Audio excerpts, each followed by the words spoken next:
Hello everyone, তো আজকে সকালবেলা থেকে ভিডিওটা স্টার্ট করছি। এখানে গ্রিন টি নিয়েছিলাম আর তার সাথে দুজনের জন্য দুটো করে বিস্কুট, আর এখানে রয়েছে ডিটক্স ওয়াটার, সেটা এখন আমি আর আমার বর ফার্স্টে খেয়ে নিলাম। তারপর এখানে করেছিলাম ওটসের অমলেট, আর এই ওটসের অমলেটটা কিন্তু বেশ ভালো লাগে। তারপরে ব্রেকফাস্ট কমপ্লিট করে এখন আমি দুপুরে রান্না বান্না করছি, আর এখানে করছি থানকুনি পাতা বাটা।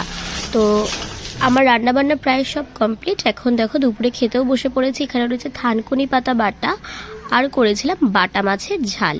বেশ একটু বড় বড় সাইজের বাটা মাছ ছিল। তো চলো এখন খাওয়া দাওয়াটা স্টার্ট করি।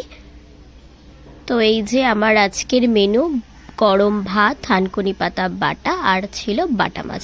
তো ফার্স্টে আমি এখন থানকুনি পাতা বাটাটা দিয়ে খাচ্ছি, আর এটা খেতে কিন্তু দারুণ টেস্টি হয়। আর তোমরা কারা পছন্দ করে অবশ্যই কিন্তু একটা কমেন্ট করে